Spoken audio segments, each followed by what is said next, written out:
Hello friends, अब जानिए 12th class के केमिस्ट्री सब्जेक्ट का 4th चैप्टर केमिकल काइनेटिक्स का टॉपिक है इंटीग्रेटेड रेट इक्वेशन, समाकलित वेग समीकरण। ये टॉपिक है बहुत इंपॉर्टेंट है। इसमें आपका कैलकुलस का मेथड का ज़्यादा उपयोग होता है और ये न्यूमेरिकल के व्यू से बहुत इंपॉर्टेंट टॉपिक है। चलिए इसको ध्यान से देखिएगा तो समझ में आसानी से आ जाएगा। आप लोग से केवल यही गुजारिश है कि इस चैप्टर को थोड़ा ध्यान से देखिएगा और क्या हम बता रहे हैं उसको ध्यान से सुनिएगा। चलिए, जैसे कि आप जानते हैं कि कोई भी आपका जनरल इक्वेशन किस प्रकार से लिखाता है। जनरल इक्वेशन यदि लिखना है तो इस प्रकार से लिखाता है ए प्लस बी और ये बनेगा सी प्लस क्या बने आपका डी बने। समझ यहाँ पर ए बी रिएक्टेंट है और सी डी क्या आपका प्रोडक्ट है। तो जनरल इक्वेशन इस प्रकार से लिखा गया। तो इसमें आपका रेट ऑफ रिएक्शन कैसे निकालेगा? तो इसके रेट ऑफ रिएक्शन निकालने के लिए दो तरीका होता है। एक तरीका जो होता है रेट ऑफ रिएक्शन, इसको आप ऐसे लिखते हैं माइनस डी आर और बटे D T. Minus D are बटे क्या हो जाएगा डी टी होगा। ऐसा कब लिखाता है? जब आर से प्रोडक्ट बन रहा है। जब आर से क्या बन रहा है? प्रोडक्ट, मतलब रिएक्टेंट से प्रोडक्ट बन रहा। तो रेट ऑफ रिएक्शन कैसे लिखाता है? माइनस डी आर बटे डी टी। ये जनरल रेट ऑफ रिएक्शन होता है निकालने का फॉर्मूला। इसको समीकरण 1 मान लीजिएगा। दूसरा रेट ऑफ रिएक्शन कैसे निकलेगा? रेट ऑफ रिएक्शन ये रेट लॉ से निकलेगा। रेट लॉ से किस प्रकार से होता है? रेट ऑफ रिएक्शन जो होगा के इंटू हो जाएगा और ए पर पावर अल्फा और बी पर पावर क्या हो जाएगा आपका बीटा हो जाएगा। ए पर अल्फा बी पर क्या बीटा हो गया। ये आपका रेट लॉ से निकलता है, रेट लॉ से। अब यहाँ पर आप क्या देख रहे हैं? ये इसको इक्वेशन आप 2 मान लीजिएगा। तो ये भी आपका रेट ऑफ रिएक्शन बता रहा है, ये भी रेट ऑफ रिएक्शन बता रहा था। फ्रॉम इक्वेशन और 2 से क्या हो जाएगा? फ्रॉम इक्वेशन 1 एंड 2, समीकरण 1 और 2 से क्या हो जाएगा बता सकते हैं? माइनस डी आर और बटे डी टी इक्वल टू हो जाएगा के इंटू ए पर पावर अल्फा और इंटू बी पर पावर क्या हो जाएगा बीटा हो जाएगा। बी पर पावर क्या हो गया बीटा हो गया। तो ये जो निकला है इक्वेशन इसको बोलते हैं रेट डिफरेंशियल इक्वेशन। इसको क्या बोलते हैं? या डिफरेंशियल रेट इक्वेशन। डिफरेंशियल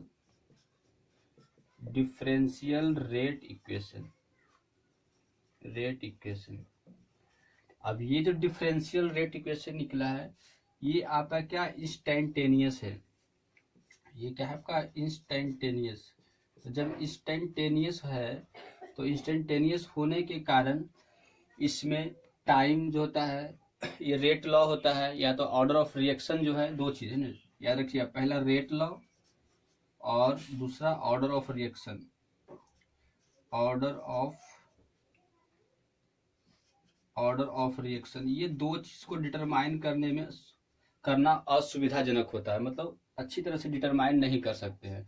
तो इसके लिए हम क्या करते हैं? इसको इंटीग्रल फॉर्म में कन्वर्ट करते हैं। समझे यहाँ पर? फिर से देखिए, ये जो आपका निकला है इक्वेशन जो निकला है ये डिफरेंशियल रेट इक्वेशन निकलाएगा। और डिफरेंशियल रेट इक्वेशन इंस्टेंटेनियस होता है, यानी तात्क्षणिक होता है। और तात्क्षणिक होने के कारण इसकी सहायता से rate law, order of reaction determine करना, ज्ञात करना असुविधाजनक होता है। तो इसलिए इसको हम क्या करते हैं? इंटीग्रल फॉर्म में कन्वर्ट करते हैं। तो जब इंटीग्रल फॉर्म में कन्वर्ट किया जाता है तब तो वो जो निकलेगा आपका इक्वेशन वो क्या कहलाएगा? आपका इंटीग्रेटेड रेट इक्वेशन। तो इंटीग्रेटेड रेट इक्वेशन की सहायता से क्या फाइंड आउट कर सकते हैं, या इंटीग्रेटेड रेट इक्वेशन क्या शो करता है? तो इंटीग्रेटेड रेट इक्वेशन, जिसे हिंदी में समाकलित वेग समीकरण कहते हैं, यह समय और विभिन्न समय पर अभिकारक के सांद्रण तथा रेट कांस्टेंट वेग स्थिरांक को क्या करता है? रिलेटेड करता है, यानी संबंधित करता है। तो समाकलित वेग समीकरण का क्या हो जाए? तो वह समीकरण, इसको डिफिनेशन क्या लिख सकते हैं? वह समीकरण जो विभिन्न समय पर अभिकारक के सांद्रण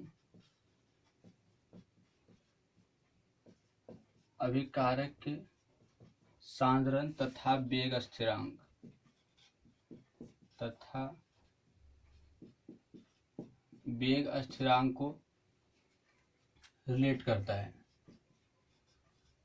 रिलेट मतलब संबंधित, स्थिरांक के संबंध को दर्शाता है ना।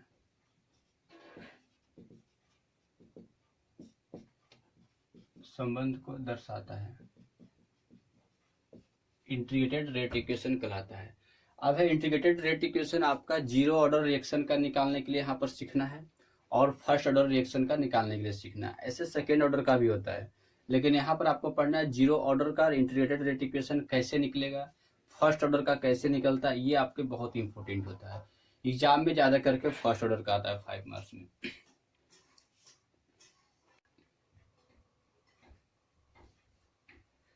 Integrated rate equation for zero order reaction, शून्य कोटि अभिक्रिया के समाकलित वेग समीकरण।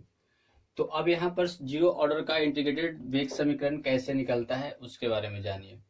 तो जानते हैं यदि मान लेते हैं जनरल इक्वेशन जो है, जनरल इक्वेशन सपोर्ट ले चलते हैं कि आर से आपका प्रोडक्ट बन रहा है, आर से क्या बन रहा है, प्रोडक्ट बन रहा है। आर रिएक्टेंट है, रिएक्शन कर रहा है, तो क्या दे रहा है, आपका प्रोडक्ट बन दे रहा है। जब ये प्रोडक्ट दे रहा है तो इसके लिए आपका रेट क्या लिखाएगा, ये जीरो ऑर्डर का है तो आपका रेट कैसे लिखाएगा। रेट जो होगा पहला होगा माइनस डी आर, इस तरह से जनरली लिखा डी आर बटे क्या होगा डी टी होगा, जो जनरली लिखाता है इस प्रकार से होगा। लेकिन रेट लॉ की सहायता से किस प्रकार से लिखिएगा, रेट लॉ से। तो रेट लॉ से जो रेट होगा, रेट इक्वल टू हो जाएगा के इंटू और आर पर पावर क्या होगा आपका जीरो हो जाएगा।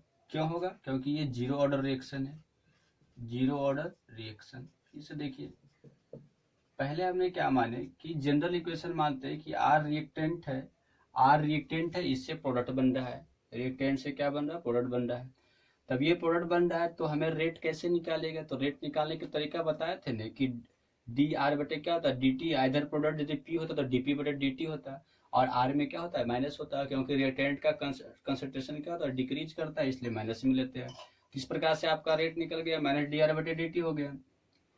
दूसरा है रेट लॉ से रेट कैसे निकलेगा, तो रेट लॉ से रेट क्या हुआ, के इंटू आर पर पावर क्या होता है एन होता है, और एन यहाँ पर क्या होता है ऑर्डर ऑफ रिएक्शन होता है।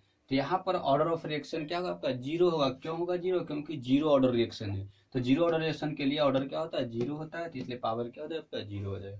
और कोई भी आपका नंबर पर पावर जीरो है तो उसका मान क्या होता है एक होता है। तो इस प्रकार से आप लिख सकते हैं ये इक्वेशन 1। चलिए ठीक है, इम्प्लाय तो इसको लिख सकते इस प्रकार से, रेट इक्वल टू जो हो जाएगा आपका के केवल होगा, क्या हो जाएगा के हो जाएगा। तो फ्रॉम इक्वेशन 1 और फ्रॉम इक्वेशन क्या हो गया 2, दोनों समीकरण से क्या हो जाएगा फ्रॉम इक्वेशन 1 एंड 2, समीकरण 1 और 2 से क्या लिखाएगा minus D R upon D T equal to क्या हो जाएगा आपका के हो जाएगा।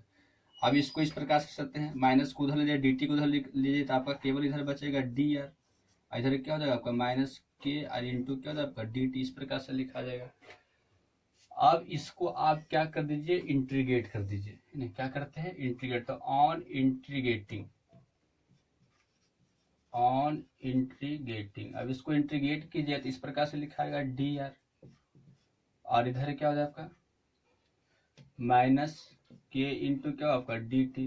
तो जैसे डी एस का इंटीग्रेशन एक्स होता है जानते हैं, तो डी आर का इंटीग्रेशन क्या हुआ आर हो जाएगा। तो इधर तो आपका आर लिखा जाएगा, इधर क्या होगा माइनस के कॉन्स्टेंट टर्म बाहर निकल गए, और डी टी रहेगा, डी टी का इंटीग्रेशन क्या होता है टी होता है, तो इंटू क्या टी हो गया, और एक अंत में कांस्टेंट क्या डलाएगा सी डलाएगा। बस जानते हैं कि कोई भी इंटीग्रेशन जब निकालते हैं तो इंटीग्रेशन निकालने के बाद लास्ट में क्या आता है कांस्टेंट टर्म आता है, तब प्लस क्या ले लिए सी ले लिए। अब यहाँ पर इसमें क्या करिए, तो आपका निकल गया आर बराबर माइनस के टी प्लस सी हो गया, जनरल इंटीग्रेशन निकल गया। अब इसमें यदि इनिशियली चलना है, इनिशियली का मतलब होता है प्रारंभ में, तो प्रारंभ में क्या हुआ स्टार्टिंग में, प्रारंभ में आपका समय जीरो होगा, टी बार क्या हो जाएगा जीरो, जानते हैं जब रिएक्शन शुरुआत हो रहा तो उस समय आपका कुछ नहीं लगेगा टाइम, तो टाइम क्या होगा जीरो हो जाएगा। तो जब टी बराबर जीरो हो गया तो क्या लिखेगा टी बराबर जीरो हो जाएगा, और आर बराबर क्या लिखिए वहां पर आर नोट लिखिएगा, क्योंकि इनिशियली जो कंसंट्रेशन होता है उसको हम क्या मान लेते हैं आर नोट मान लेते हैं टी समय जीरो समय पर। तो आपका क्या लिखाएगा आर नोट इक्वल टू हो जाएगा माइनस के गुने जीरो और प्लस जीरो, इस इक्वेशन में रखिएगा टी बराबर जीरो और आर बराबर क्या रखाएगा आर नोट। तो इम्प्लाई हो गया आर नोट इक्वल टू क्या हो जाएगा आपका सी हो जाएगा। तो आर नोट का मान क्या निकल गया सी निकल गया। तो जब आर नोट का मान सी निकल गया, तो फिर यही आर नॉट का मान इसमें रख दीजिए सी के जगह पर। तो क्या इसको इक्वेशन 3 मान लीजिए, नहीं होता था। तो फ्रॉम इक्वेशन 3 यानी समीकरण 3 से क्या हो जाएगा, फ्रॉम इक्वेशन 3 समीकरण 3 से हो जाएगा are equal to minus K T, और इसके जगह पर क्या हो जाएगा प्लस आर नॉट हो जाएगा। सी के जगह पर क्या रखा जाएगा, प्लस आर नॉट हो गया। अब इसको इधर ले जाए, माइनस के टी को इधर लाए, इधर प्लस के टी हो जाएगा, और उधर क्या हो जाएगा बता सकते हैं, इधर प्लस के टी हो गया, उधर हो गया आर नॉट, और माइनस क्या हो जाएगा आर हो जाएगा। आर नॉट माइनस क्या होगा आर। अब इसमें निकालना है के का मान, इसलिए के इक्वल टू क्या हो जाएगा आर नॉट और माइनस आर और अपोन बटे क्या हो जाएगा टी हो जाएगा। तो आपने के का मान यहाँ पर कैसे निकाल सकते हैं, के आपका रेट कांस्टेंट है, आर नॉट जो है आपका initial concentration of the reactant है, यानी concentration of the reactant before the क्या रिएक्शन, और आर क्या कंसंट्रेशन ऑफ रिएक्टेंट आप एट टाइम क्या हो जाएगा टी हो जाएगा, और टी क्या आपका टाइम टेकिंग हो जाएगा। तो इस प्रकार से रेट कांस्टेंट आप निकाल सकते हैं। आर नॉट फिर से देखिए, आर नॉट जो है आपका अभिकारक का प्रारंभिक सांद्रण है, और आर क्या है टी समय पर अभिकारक का बचा हुआ सांद्रण है, और टी तो आपका जो समय लगा है। इस प्रकार से रेट कांस्टेंट निकालते हैं। चलिए ठीक है।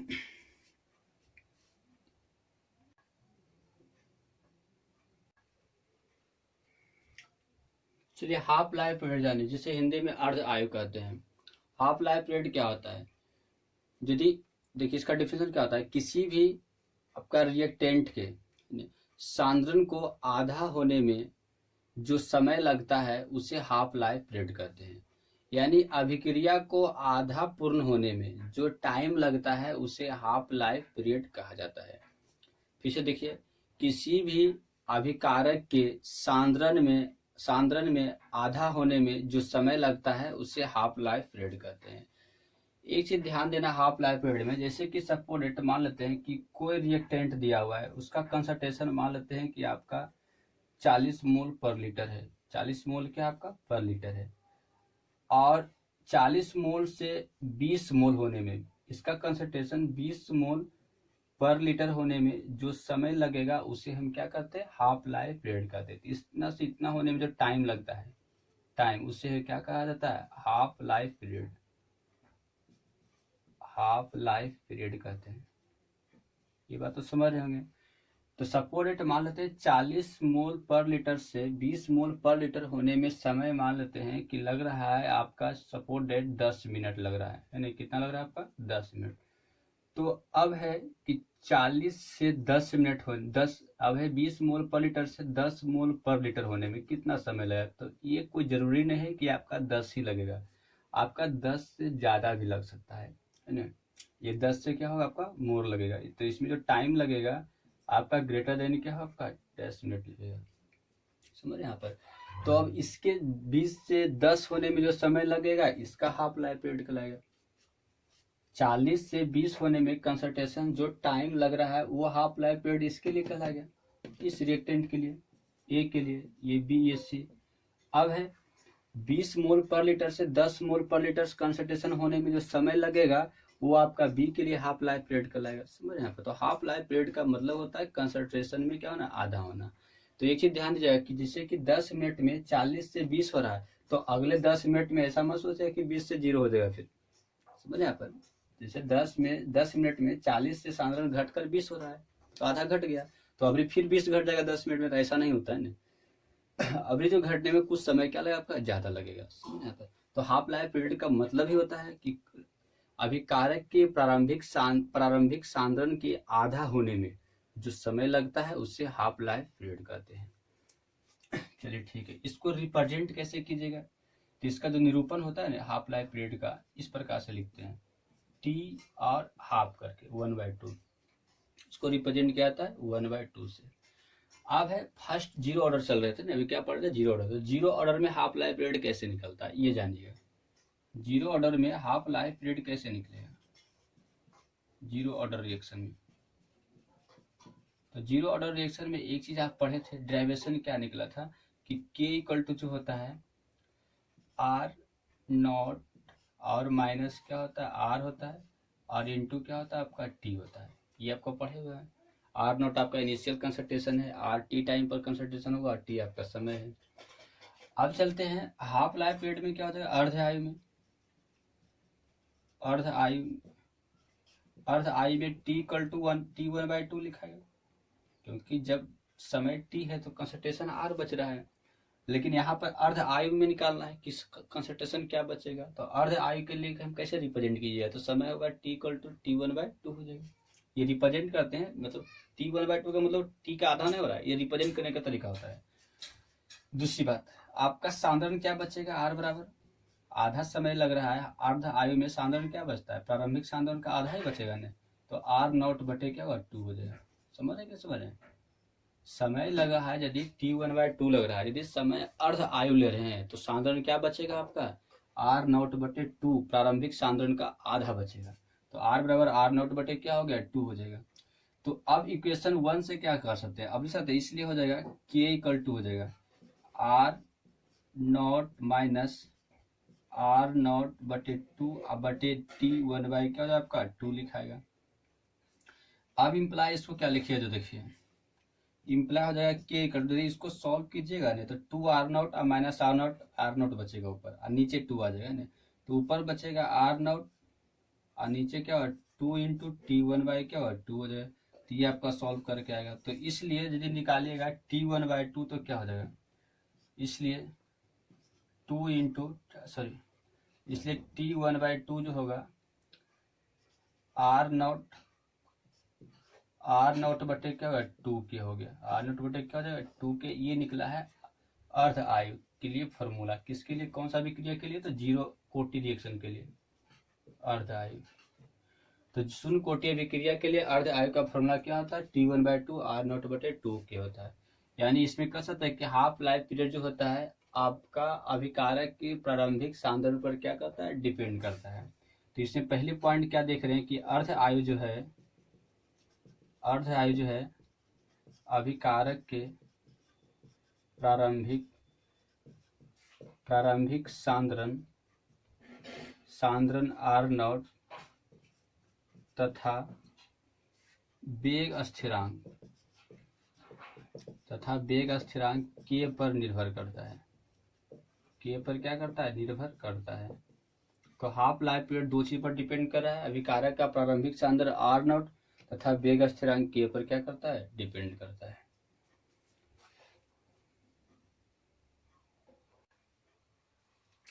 Graph for zero order reaction, शून्य कोटि अभिक्रिया के लिए ग्राफ बहुत इंपॉर्टेंट होता है। आपका जीरो ऑर्डर रिएक्शन में ग्राफ खींचने के लिए पूछता है, जैसे कि पहले यदि रहेगा आपका रेट और आपका कंसंट्रेशन के बीच रिलेशन दिखाना होता है, हाफ लाइफ पीरियड और कंसंट्रेशन के बीच ग्राफ खींचने के लिए रहेगा। उसके बाद इस प्रकार से बहुत सारा टाइप का आपका ग्राफ रहता है। तो आप ग्राफ को कैसे समझना है, इक्वेशन से किस प्रकार से रिलेट करना है, इसको आप ध्यान से देखिएगा। और ग्राफ बड़ा इम्पोर्टेंट है, एग्जाम में आता है, तो आपको इसके रटने की कोई आवश्यकता नहीं पड़ेगा कि कौन इसका ग्राफ ऐसे होता है, याद रखना कोई जरूरी भी नहीं है। आप देखिए आपको कैसे एक दूसरे से इक्वेशन को रिलेट करके किस प्रकार से हम खींचते हैं, बहुत आसानी सरल मेथड से बताते हैं। जैसे कि देखिए पहला ग्राफ जानने के लिए आप एक इक्वेशन पढ़े थे जीरो ऑर्डर के लिए, सब ग्राफ आपका जीरो ऑर्डर का ही बता रहे हैं। पहला क्या पढ़ा था कि रेट जो होता है minus D R upon D T होता है और के होता है, के कॉन्स्टेंट। क्योंकि जीरो ऑर्डर रिएक्शन के लिए आपको बताए थे कि रेट जो लिखाएगा इस प्रकार था के आर पर पावर जीरो, आर पर पावर जीरो का मतलब एक, तो आपका रेट जो होगा क्या होगा, आपका कांस्टेंट हो जाएगा। इसी तो समझ रहे हैं, तो रेट आपका क्या हो रहा है, कांस्टेंट हो रहा है। यानी क्या कर रहे हैं कि आपका रेट जो होता है जीरो ऑर्डर रिएक्शन के लिए कंसंट्रेशन पर डिपेंड नहीं करता है। समझ, आपका कंसंट्रेशन पर डिपेंड कर रहा नहीं कर रहा, आपका कंसंट्रेशन बढ़े या घटे रेट आपका फिक्स का क्या, आपका फिक्स ही रहेगा। तो यहाँ पर क्या सर, यदि ग्राफ खींचना है कंसंट्रेशन और आपका रेट के बीच में, तो कैसे खींचिएगा। जैसे कि इधर मान लेते हैं कंसंट्रेशन है, ठीक है, सांद्रण है, हिंदी में इसको सांद्रण कहते हैं, और इधर आपका रेट है, रेट का मतलब वेग, यहाँ पर वेग होगा ना, इधर आपका वेग है। तो इधर सांद्रण जाने पर बढ़ रहा, ऊपर जाने पर वेग बढ़ रहा, तो क्या सांद्रण बढ़ेगा अभिकारक का, इधर जाएंगे तो सांद्रण क्या बढ़ेगा, तो रेट में परिवर्तन आएगा, चेंजिंग आएगा कि नहीं आएगा, तो चेंजिंग नहीं आएगा। क्यों नहीं आएगा, क्योंकि रेट केवल के पर डिपेंड कर रहा है, आर नॉट पर डिपेंड नहीं कर रहा है। तो यहाँ पर जो ग्राफ होगा इस टाइप से हो जाएगा, है ना, इस टाइप से कांस्टेंट ग्राफ हो गया, है ना, समझ यहाँ पर। और ये जो पॉइंट होगा ना, रेट बराबर क्या रहेगा आपका, के रहेगा। यहाँ जो है रेट बराबर क्या हो जाएगा आपका, रेट इक्वल टू के रहेगा। समझ यहाँ पर। तो आपने यहाँ पर क्या देखे, पहली ग्राफ कि कंसंट्रेशन अभिकारक का बढ़े या घटे रेट पर कोई प्रभाव नहीं पड़ता है। तो यहाँ जो ग्राफ आपको मिल रहा है कांस्टेंट ग्राफ मिल रहा है ना, कांस्टेंट का। तो कांस्टेंट का ग्राफ क्या होता है, स्ट्रेट लाइन होता है, और एक्स एक्सिस से क्या होता है, पैरेलल होता है। तो हमने स्ट्रेट लाइन और एक्स एक्सिस से क्या लिख दिया आपका, पैरेलल खींच दिए। तो ये ग्राफ खिंचाएगा। तो ये ग्राफ किसके किसके बीच है, रेट वर्सेस क्या है आपका, कंसंट्रेशन। रेट वर्सेस क्या आपका, कंसंट्रेशन का बीच ग्राफ। क्या समझने में कोई दिक्कत हो रहा है इसमें, कोई दिक्कत नहीं। दूसरी देखिए, दूसरी बात आप जानते हैं फॉर्मूला कि के इक्वल टू जो होता है, ये पढ़े थे ना कि के टी इक्वल टू जो होता है आर नॉट और माइनस आर होता है। ये भी देखिए ड्राइवेशन में आया हुआ formula, K T equal to R naught minus क्या होता है, आर होता है। ड्राइवेशन पिछली ड्राइवेशन देख लीजिए। अब इसमें आर निकालना है, तो आर इक्वल टू क्या हो जाएगा, इधर आएगा तो प्लस, आई उधर गया तो माइनस, तो माइनस के टी अब प्लस क्या होगा आपका, आर नॉट हो गया। अब यहाँ पर देख रहे हैं कि आर नॉट जो है ये कांस्टेंट है। इनिशियल सांद्रण क्या है आपका, कांस्टेंट। प्रारंभिक सांद्रण तो फिक्स होता है। आर आपका वेरिएबल है और टी भी वेरिएबल है, समय भी बदल रहा है। के भी क्या आपका कांस्टेंट है, आर नॉट कांस्टेंट है और के क्या कांस्टेंट है, टी वेरिएबल। तो ये जो फॉर्मूला निकला है, ये जो इक्वेशन निकला है, किस पर रिजेंबल कर रहा है, इस इक्वेशन बता सकते हैं। ये इक्वेशन करा बाई बराबर और माइनस एम एक्स और प्लस सी, इस पर आपका रिलेट हो रहा है। बाई बराबर माइनस एम एक्स प्लस क्या सी होता है। तो इस प्रकार से जब ग्राफ समीकरण लिखाता है तो एम इसमें क्या कहलाता है मालूम है, एम जो होता है स्लोप कहलाता है। ग्राफ का क्या होता है, स्लोप होता है। और सी क्या होता है आपका, बाई इंटरसेप्ट होता है, बाई इंटरसेप्ट। तो इसका ग्राफ जानते कैसे खींचते हैं, आप लोग मैथ में पढ़े होंगे फर्स्ट ईयर में। यदि बाई बराबर माइनस एम एक्स प्लस सी दिया हुआ है तो इसका ग्राफ इस टाइप से होता है। आपका स्लोप निगेटिव है तो ऊपर से नीचे आएगा, स्लोप निगेटिव है तो ग्राफ ऊपर से क्या आपका नीचे आएगा। और बाई इंटरसेप्ट क्या है, सी है, तो यहाँ पर पॉइंट क्या है, सी होगा। लेकिन यहाँ पर बाई इंटरसेप्ट क्या है, आर नोट है, तो ये पॉइंट आपका क्या हो जाएगा, आपका आर नोट हो जाएगा। और इधर बाई होता है, ये कौन सा एक्सिस बाई, तो इसमें क्या इधर रहेगा, आर रहेगा, है ना। ये क्या रहेगा, आर। आर का मतलब समझ रहे क्या है, कंसंट्रेशन। आर का मतलब क्या हो गया, कंसंट्रेशन, सांद्रण। तो इधर सांद्रण व्यक्त करेगा, और ये आपका एक्स इधर होता है ना, तो एक्स यहाँ पर टी है, तो इधर आपका क्या व्यक्त करेगा, आपका टाइम व्यक्त करेगा। तो ये सांद्रण और समय के बीच ग्राफ हो गया। और ये स्लोप है, ये क्या आपका स्लोप, तो स्लोप क्या यहाँ पर होगा, माइनस के। इसका स्लोप क्या हो जाएगा, माइनस के। तो ये किससे किसके बीच ग्राफ हो गया, कंसंट्रेशन और वर्सेस टाइम। कंसंट्रेशन वर्सेस क्या है आपका, टाइम के बीच ग्राफ। तो कितना आसान है। पीछे देखिए, ये तो समीकरण आप पढ़े थे, K T by minus R naught minus R होता है। अब क्या करना है, आर को इधर लाना है तो प्लस हो गया, और के टी इधर गया तो माइनस हो गया, तो are bar minus K T plus are not हो गया। ये जो इक्वेशन निकला है ये इससे रिजेंबल कर रहा है, इसके समान लग रहा है। क्योंकि R naught constant, C constant, आपका T variable, X variable, R variable और Y variable, minus K constant minus M constant. तो इस प्रकार से रिजेंबल का। तो इस प्रकार से जब समीकरण दिया हुआ है तो इसका ग्राफ खींचने के लिए आप लोग मैथ में पढ़े होंगे फर्स्ट ईयर में। ये आपका स्ट्रेट लाइन का समीकरण है, स्लोप इंटरसेप्ट फॉर्म इक्वेशन है ना। जब स्लोप इंटरसेप्ट फॉर्म इक्वेशन होता है तो ये आपका माइनस एम स्लोप कहलाता है, सी बाई इंटरसेप्ट होता है। तो आपका यहाँ पर क्या हो जाएगा, इधर बाई एक्सिस लेते हैं, इधर एक्स एक्सिस, तो इधर बाई एक्सिस के जगह पर क्या रहेगा आपका आर रहेगा, और एक्स एक्सिस के जगह पर क्या रहेगा आपका टी रहेगा। और ये जहाँ पर पॉइंट बाई एक्सिस को कट करता है वो सी होता है, तो सी की जगह पर क्या है आपका आर नोट है, तो यहाँ पर आर नोट हो गया। और स्लोप माइनस में निगेटिव में, तो इसलिए ग्राफ क्या होता है, नीचे की होता है। तो ये हो गया आपका concentration versus time graph first zero order के लिए। ये था रेट वर्सेस क्या आपका कंसंट्रेशन ग्राफ। तीसरा ग्राफ आइए हाफ लाइफ पीरियड के लिए। हाफ लाइफ पीरियड के लिए क्या पढ़े थे आप लोग, देखे थे कि T1, तीसरा ग्राफ जो है हाफ लाइफ पीरियड, T1/2 जो होता है आपका आर नॉट अपॉन क्या होता है, के टी 2K होता है। इन फॉर्मूला था T1/2 equal to R naught upon क्या होता है, 2K होता है। इसमें आप क्या दे रहे हैं, 2K जो क्या है कांस्टेंट टर्म है, तो इसको आप ऐसे सकते हैं, इंप्लाई हो जाएगा T1/2 equal to R naught, sorry equal to क्या हो जाएगा, आर नॉट और गुने का 1 क्या होगा, 2K हो जाएगा। यानी आप यहाँ पर क्या देख रहे हैं, के तो रेट कांस्टेंट फिक्स है, आर नॉट इनिशियल कंसंट्रेशन है, यदि इनिशियल कंसंट्रेशन अधिक होगा तो हाफ लाइफ पीरियड क्या होगा आपका, अधिक होगा। इनिशियल कंसंट्रेशन कम होगा तो हाफ लाइफ पीरियड क्या होगा, कम होगा। तो इसलिए कह सकते हैं हाफ लाइफ पीरियड जो है इनिशियल कंसंट्रेशन प्रारंभिक सांद्रण का क्या हो रहा है, समानुपाती हो रहा है। तो प्रारंभिक सांद्रण का जब समानुपाती होता है तो उसका ग्राफ इस प्रकार से खींचाता है, इस टाइप से। जैसे कि इसमें आर नॉट जीरो लीजिएगा तो टी भी क्या होगा, जीरो होगा, तो ये जीरो से गुजरेगा और इस प्रकार से सीधे ऊपर जाएगा। क्यों जाएगा, क्योंकि ये स्लोप क्या है, प्लस में है तो ऊपर जाएगा। तो इसके लिए स्लोप क्या हो जाएगा, स्लोप हो जाएगा 1/2 के हो जाएगा। और इधर क्या लेते हैं, इनिशियल कंसंट्रेशन, इनिशियल कंसंट्रेशन जिसको हिंदी में प्रारंभिक सांद्रण कहा जाता है, प्रारंभिक सांद्रण आर नॉट है ना, आर नॉट।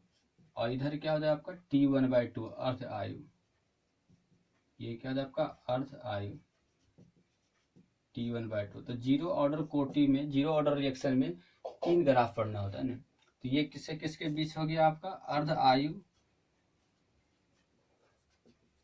अर्ध आयु वर्सेस प्रारंभिक सांद्रण, प्रारंभिक सांद्रण के बीच ग्राफ हो गया। अर्ध आयु वर्सेस क्या आपका, प्रारंभिक सांद्रण के बीच। तो बड़ा सिंपल है।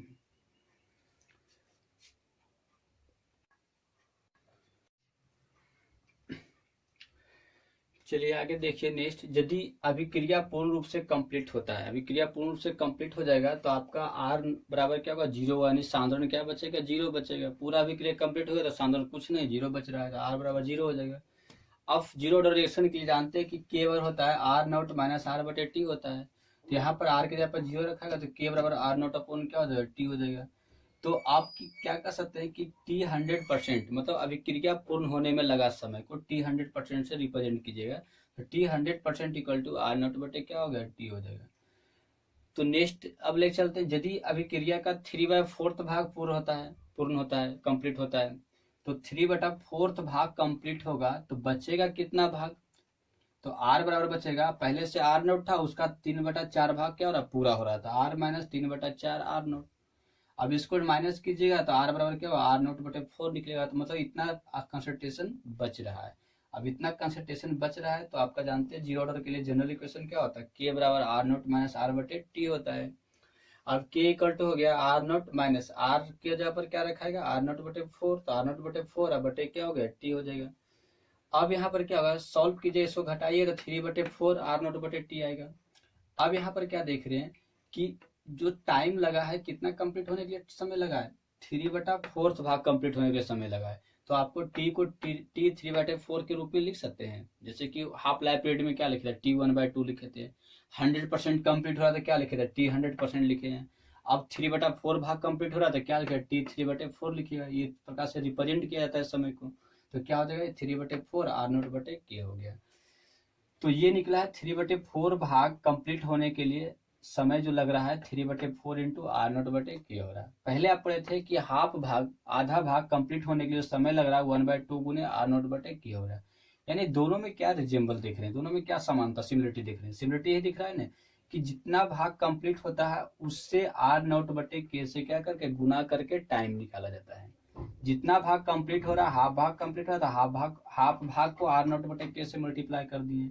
3/4 भाग कंप्लीट हो रहा है, 3/4 भाग को आर नोट बटे के से मल्टीप्लाई कर दिए। तो इस प्रकार से यदि आपका 1/3 भाग कंप्लीट होगा तो 1/3 को आर नोट बटे के से क्या करिए, आपका मल्टीप्लाई कर दिया। तो आपका जीरो ऑर्डर रिएक्शन के लिए इनिशियल कंसंट्रेशन दिया रहेगा, रेट कांस्टेंट आपका दिया रहेगा, और पूछेगा कि इतना भाग कंप्लीट होता है, n भाग कंप्लीट होता है, तो इसके लिए टाइम कितना लगेगा, तो आप डायरेक्ट इससे निकाल सकते हैं।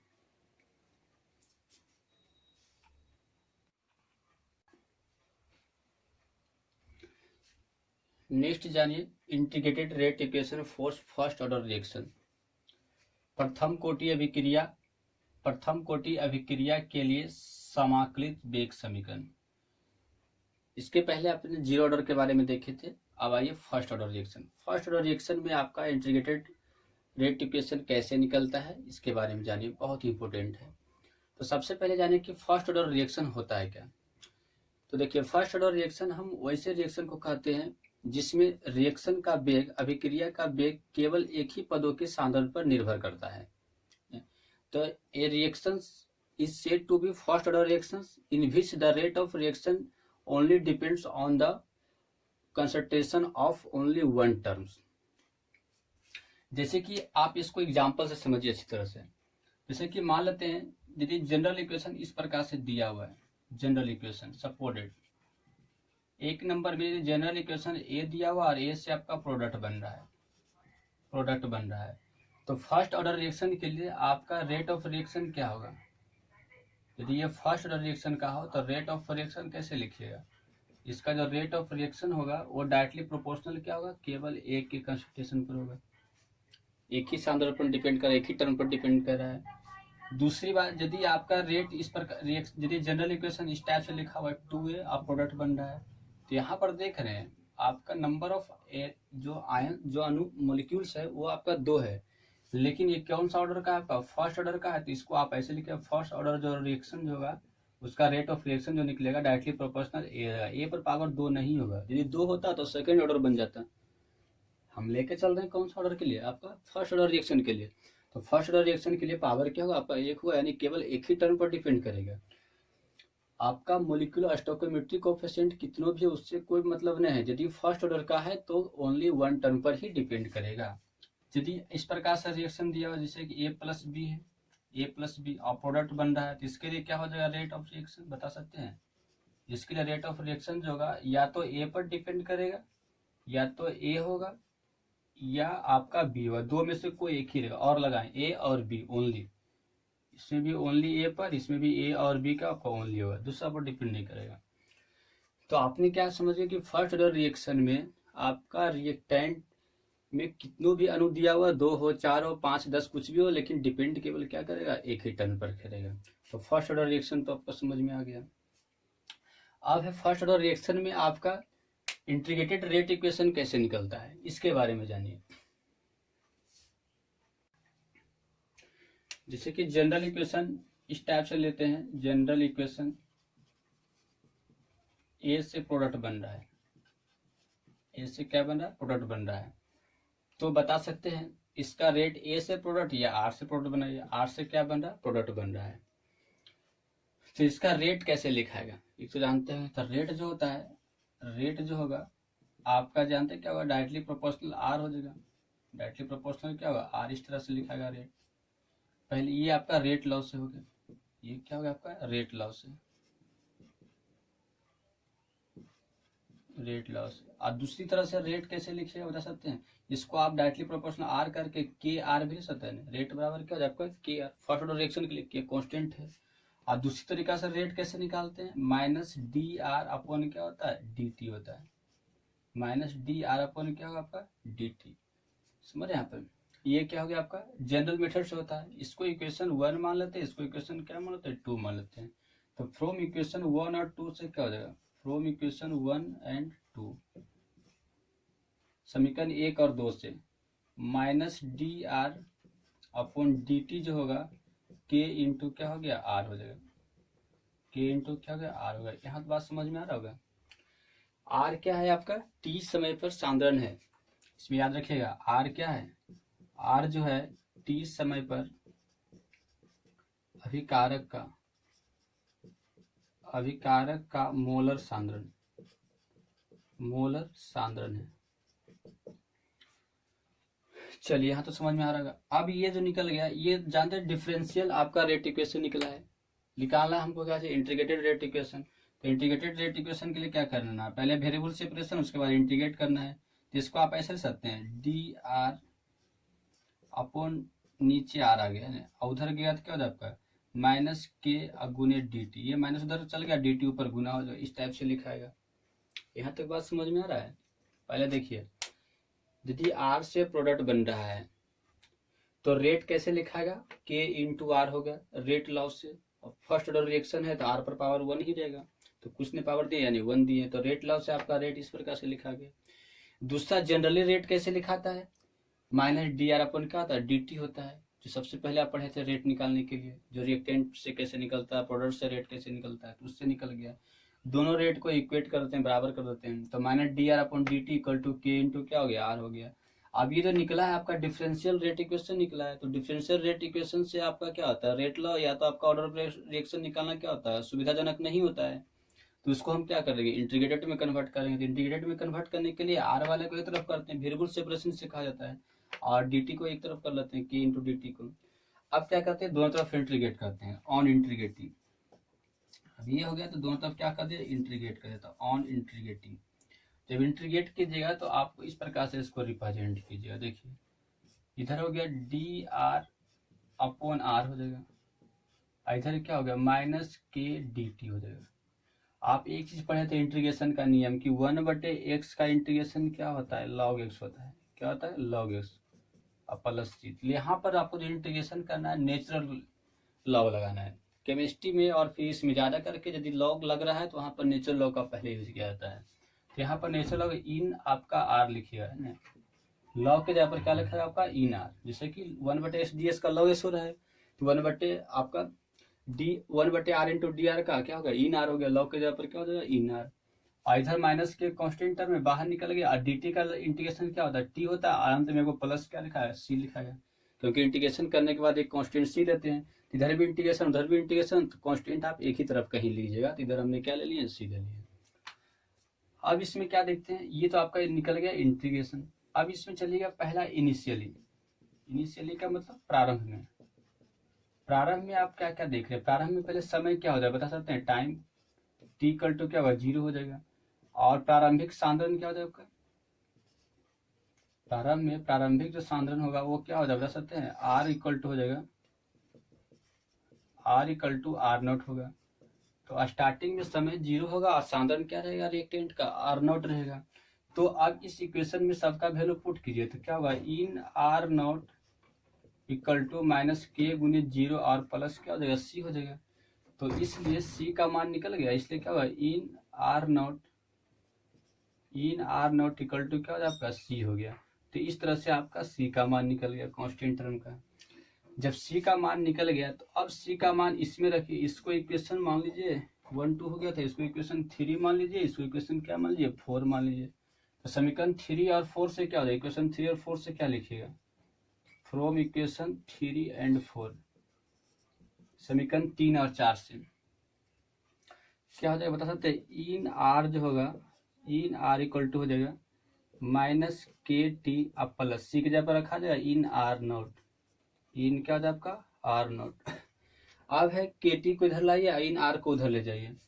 तो इम्प्लाई क्या लिखिएगा, देखिए तो इम्प्लाई हो गया के टी इधर आ गया तो प्लस हो गया, इधर के टी क्या हो गया प्लस, और उधर हो जाएगा आपका इन आर नॉट माइनस क्या होगा आपका इन आर लिखाएगा। अब इसमें क्या देख रहे हैं, इम्प्लाई इस टाइप से लिखा जाएगा।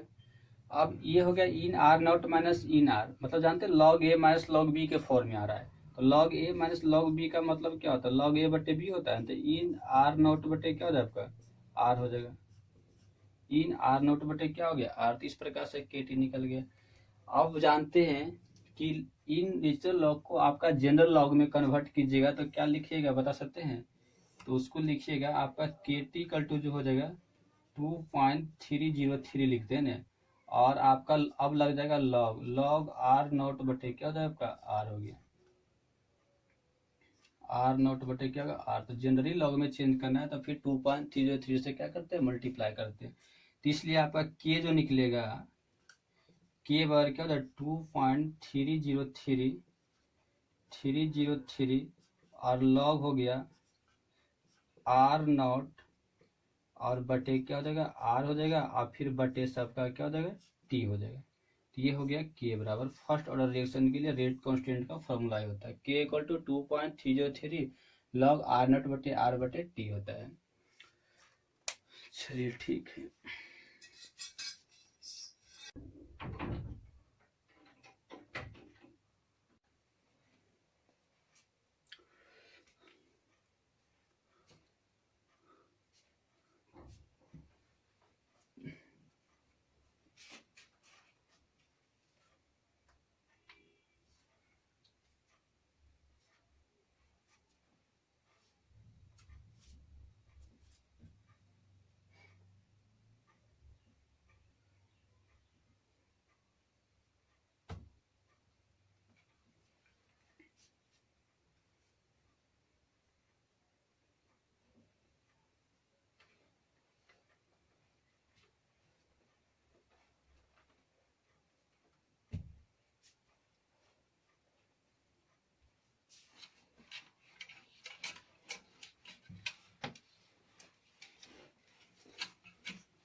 अभी आपने फर्स्ट ऑर्डर में इक्वेशन क्या निकला था, जो देखे थे आपका फर्स्ट ऑर्डर में के इक्वल टू जो आया था ln R K T equal to sorry K T equal to था K T equal to ln R naught upon क्या था आर था, ln R naught upon R हो गया। अब इसको लॉग को हटाइएगा तो इसको इस तरह से भी सकते हैं, imply R naught upon R यदि बराबर हो जाएगा ई पर पावर क्या हो जाएगा के टी हो जाएगा, इस तरह से भी लिखा जाता है। इसलिए हो जाएगा आर बराबर यदि निकालना है तो क्या लिखेगा, या तो इसको इम्प्लाई ऐसे करके भी सकते हैं ना, इम्प्लाई आपका के टी इक्वल टू हो जाएगा minus ln R naught upon क्या हो जाएगा आर हो जाएगा, इस तरह से भी लिखाएगा, सॉरी आर बटे आर नॉट। जिससे निगेटिव लॉग में क्या होता है कि ऊपर से नीचे नीचे से ऊपर चेंज करते हैं तो प्लस वाला क्या होता है माइनस ही होता है, तो माइनस इन आर बटे क्या हो गया आर नॉट हो गया।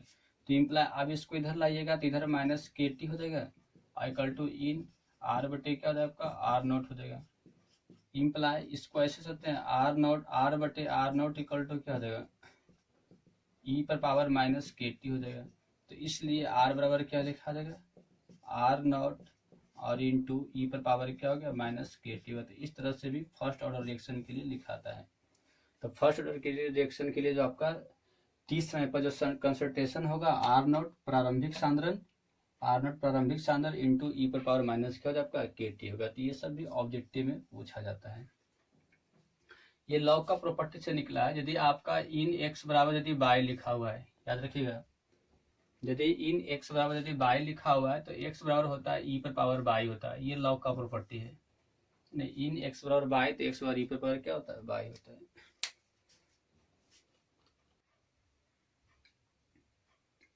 हाफ लाइफ पीरियड अर्धआयु। अर्धआयु का डिफिनेशन आप जानते ही कि अभिकारक के सांद्रण को आधा होने में जो समय लगता है उसे अर्धआयु कहते हैं। अर्धआयु को रिप्रेजेंट T1/2 से किया जाता है। इसको रिप्रेजेंट कैसे कीजिएगा, निरूपण कैसे करते हैं, निरूपण T1/2 से किया जाता है। अब यहाँ पर अर्धआयु निकालने के लिए सीखना है फर्स्ट ऑर्डर रिएक्शन का। फर्स्ट ऑर्डर रिएक्शन का अर्धआयु कैसे निकलता है, तो आपने देखे थे फर्स्ट ऑर्डर रिएक्शन के लिए क्या देखे थे, फर्स्ट ऑर्डर रिएक्शन के लिए प्रथम कोटि अभिक्रिया के लिए आप देखे थे कि K इक्वल टू जो होता है 1/T होता है, और इन या तो आप ऐसे भी सकते हैं के टी इक्वल टू जो होता है इन आर नॉट अपॉन क्या होता है आर होता है। ये फॉर्मूला इक्वेशन आपका निकला था, K T equal to ln R naught upon क्या होगा आर हो जाएगा। अब इसमें क्या देख रही तो आपका हो गया है ना। अब यहाँ पर इम्प्लाइज को ऐसे रहते हैं टी इक्वल टू जो हो जाएगा 1/K और इन टू इन आर नॉट अब बटे क्या हो जाएगा आर हो जाएगा, आर नॉट बटे क्या होगा आर, ये टी इक्वल टू निकल गया। अब यहाँ पर क्या चलते हैं अर्ध आयु के लिए क्या क्या होगा चेंजिंग बता सकते हैं। अर्ध आयु के लिए, अर्ध आयु के लिए जो पहले समय लगेगा टी हो जाएगा वो आपका T1/2 हो जाएगा। अर्ध आयु के लिए टाइम जो होगा T1 क्या होगा 2 हो जाएगा। दूसरी बात, इसका जो कंसंट्रेशन बचेगा आर जो बचेगा वो क्या होगा बता सकते हैं, हाफ आर नॉट हो जाएगा। हाफ क्या हो जाएगा आपका आर नॉट, क्योंकि हाफ समय लग रहा है तो हाफ समय के लिए समय जो होगा T1/2 होगा और कंसंट्रेशन जो बनेगा आर नॉट का क्या बचेगा आधा बचेगा। तो आर बराबर हाफ क्या हो जाएगा आपका आर नॉट हो गया। यहाँ तक भी कोई दिक्कत नहीं है। अब क्या करते हैं, अब ये दोनों को समीकरण इसमें समीकरण में रखते हैं तो आपका क्या हो जाएगा बता सकते हैं T1/2 इक्वल टू हो जाएगा, इम्प्लाई T1/2 इक्वल टू जो होगा 1/K और इन हो जाएगा आर नॉट बटे आर नॉट बटे क्या हो जाएगा आपका 2 हो जाएगा, क्योंकि आर के जगह पर आर नॉट बटे 2 लिखा गया और टी के जगह पर T1 क्या होगा 2 हो जाएगा। तो इसको सॉल्व कीजिएगा तो T1/2 होता है इंटू क्या हो जाएगा 1/K हो जाएगा और इसमें लिखा है N2 लिखा है, इन क्या होगा आपका 2 हो गया। तो इम्प्लाई लिख सकते हैं T1/2 जो होगा आपका T1/2 इक्वल टू हो गया 2.303 अब बटे के और लॉग क्या होगा आपका 2 हो जाएगा। समझ यहाँ पर। अब log 2 का मान रखिएगा, तो log 2 का मान रख के जब इसको सॉल्व कीजिएगा तो आपका कितना है 0.693 बटे क्या आपका के आएगा, 0.693 बटे के। अब यहाँ पर क्या देख रहे हैं 0.693/k आया है T1/2, तो ये भी कांस्टेंट है। ये क्या है? कांस्टेंट। तो आप यहाँ पर क्या कर सकते हैं, ये जो टर्म है क्या दे रहा है आपका? कांस्टेंट टर्म आ रहा है, मतलब अच्छा आ रहा है। तो हाफ लाइफ पीरियड जो होता है आपका फर्स्ट रिएक्शन के लिए रिएक्टेंट के प्रारंभिक सांद्रण पर डिपेंड नहीं करता है। तो यहाँ पर क्या कर सकते हैं इस पॉइंट से, यहाँ से आपको क्या क्या मिल सकता है? पहला, अर्ध आयु जो होता है, अर्ध आयु अभिकारक के सांद्रण पर निर्भर नहीं करता है, निर्भर नहीं करता है। तो फर्स्ट ऑर्डर रिएक्शन के लिए अर्ध आयु अभिकारक के सांद्रण पर निर्भर नहीं करता, लेकिन जीरो ऑर्डर रिएक्शन में क्या था? अर्ध आयु अभिकारक के प्रारंभिक सांद्रण के समानुपाती हो रहा था जीरो ऑर्डर में, लेकिन फर्स्ट ऑर्डर में डिपेंड क्या होता है? नहीं करता, याद रखिएगा। और हाफ लाइफ पीरियड क्या है? कांस्टेंट। ये केवल डिपेंड किस पर करेगा? आपका रेट कांस्टेंट पर। तो नेक्स्ट पॉइंट क्या होता है? अर्ध आयु जो होता है, अर्ध आयु वेग स्थिरांक के व्युत्क्रमानुपाती होता है।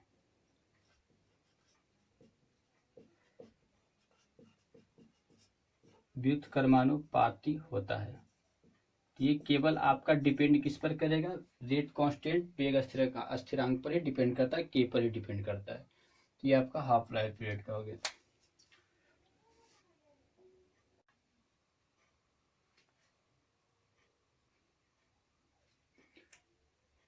Graph for first order reaction. First order reaction के लिए ग्राफ कैसे खींचा जाता है? देखिए, ग्राफ खींचना बहुत आसान है। आप इक्वेशन को याद रखिए और इक्वेशन को कैसे रिलेट करेंगे ग्राफ के साथ, इस पर यदि आपका पकड़ है तो ग्राफ बहुत इजी हो जाएगा। जैसे कि देखिए, आप फर्स्ट ऑर्डर रिएक्शन के लिए पहला इक्वेशन क्या पढ़े थे? एक नंबर में आप पढ़े थे कि आपका केटी जो होता है, केटी जो होता है वो क्या होता है? इन आर नॉट और माइनस आर होता है। ये पढ़े थे ना, KT equal to ln R naught minus R. देख लीजिएगा डेरिवेशन में ऐसा फॉर्मूला था।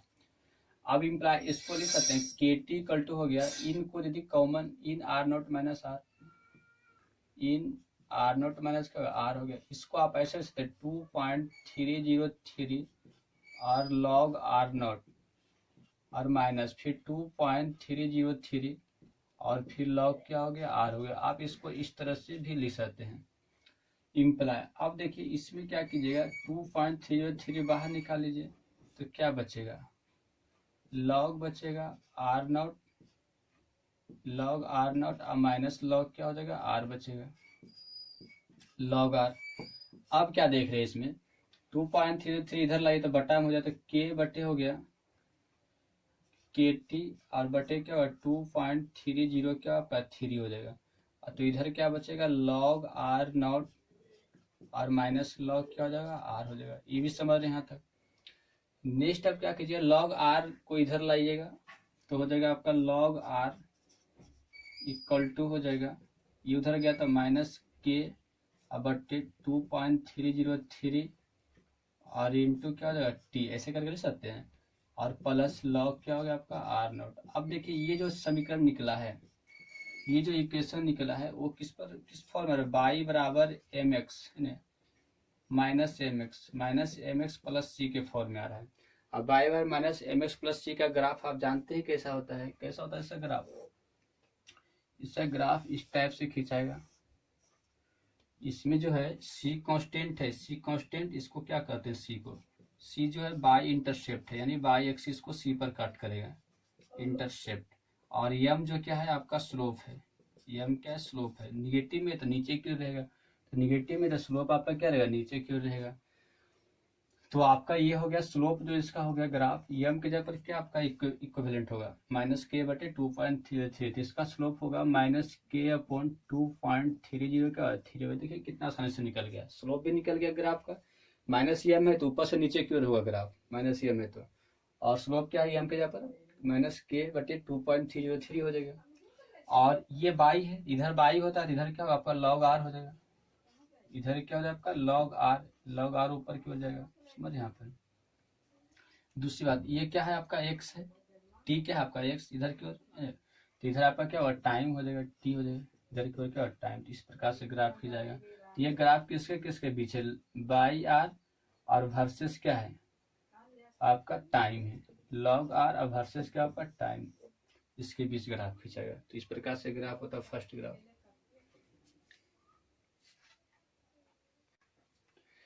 ग्राफ नंबर 2, दूसरा ग्राफ देखिए कैसे खींचाएगा। दूसरा ग्राफ खींचने के लिए आप यही जनरल इक्वेशन जानते हैं, K T equal to minus ln R naught minus R होता है। अब इसको आप सकते हैं K T equal to ln R naught बटे आर, इस प्रकार से करके लिख सकते हैं लॉग के प्रॉपर्टी से। लॉग चलिए फर्स्ट ऑर्डर रिएक्शन का सेकेंड नंबर ग्राफ कैसे खींचाएगा। जैसे कि आप जनरल इक्वेशन जानते हैं, इस प्रकार से निकला था फर्स्ट ऑर्डर का, minus K T equal to ln R naught minus R निकला था। अब इसमें लॉग का प्रॉपर्टी लगा दीजिएगा, तो लॉग का प्रॉपर्टी लगा तो इन क्या आर नॉट बटे आर हो जाएगा। अब इन है डिजिटल लॉग है, इसको आपका लॉग में चेंज किया जाए तो आपका 2.303 से मल्टीप्लाई हो जाएगा। तो K T equal to 2.303 log R naught upon R हो जाएगा। अब ये इधर आएगा तो अब इसको क्या इधर आएगा तो बटा में चला जाएगा, तो R log R naught upon R equal to K upon 2.303 into T, इस प्रकार से लिख सकते हैं।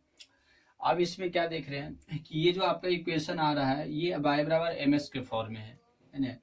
तो यहाँ पर m क्या होता है, इस फॉर्म में दे रहता है इक्वेशन, तो m स्लोप कहलाता है। तो यहाँ पर स्लोप k इक्वल टू 2.303 हो जाएगा। तो इसका ग्राफ कैसा खींचाएगा, इसमें देखिए m पॉजिटिव है तो ग्राफ आपका ऊपर की ओर जाएगा, पहली बात।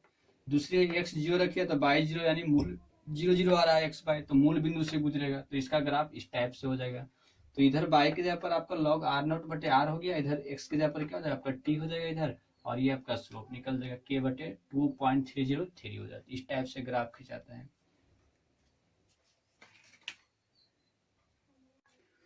तीसरा ग्राफ देखिए हाफ लाइफ पीरियड का, तीसरा नंबर ग्राफ। आप जानते हैं कि अर्ध आयु के लिए खींच रहे हैं, तो अर्ध आयु के लिए फॉर्मूला क्या होता है, T1/2 जो होता है 0.693 बटे के होता है फर्स्ट ऑर्डर रिएक्शन के लिए, ये होता है। अब इसमें क्या देख रहे हैं, इसमें हम कह सकते हैं कि T1/2 जो होता है आपका डज नॉट डिपेंड ऑन, क्या होता है आपका does not depend on R, मतलब अभिकारक के सांद्रण पर डिपेंड निर्भर नहीं करता। हाफ लाइफ पीरियड जो है अर्ध आयु है, अभिकारक के सांद्रण पर डिपेंड क्या कर निर्भर नहीं करता है। तो इसका जो ग्राफ होगा कांस्टेंट ग्राफ हो जाएगा। तो इसका ग्राफ किसके किसके बीच खींचिएगा, इधर देखिए, इधर आपका सांद्रण आर लेते हैं, कंसंट्रेशन ये आर हो गया, और इधर आपका T1/2 लेते हैं अर्ध आयु है ना। तो ग्राफ क्या होगा आपका कांस्टेंट चलेगा इस प्रकार से, ये हो जाएगा T1/2 हो जाएगा। तो ये हो गया टी अर्ध आयु वर्सेस क्या आपका सांद्रण हो गया। तो अर्ध आयु और सांद्रण वर्सेस सांद्रण के बीच ग्राफ खींचना है तो इस तरह से रहेगा। इसका जो स्लोप होगा वो क्या हो जाएगा आपका स्लोप 0 हो जाएगा, स्लोप क्या हो जाएगा आपका 0 हो जाता है। तो इस टाइप से खिंचाएगा। तो आपने फर्स्ट ऑर्डर रिएक्शन का 3 ग्राफ देख लिए। एक ग्राफ जो था जिसका स्लोप निगेटिव था, दूसरा ग्राफ पॉजिटिव था, इसका स्लोप क्या आपका कांस्टेंट होता है।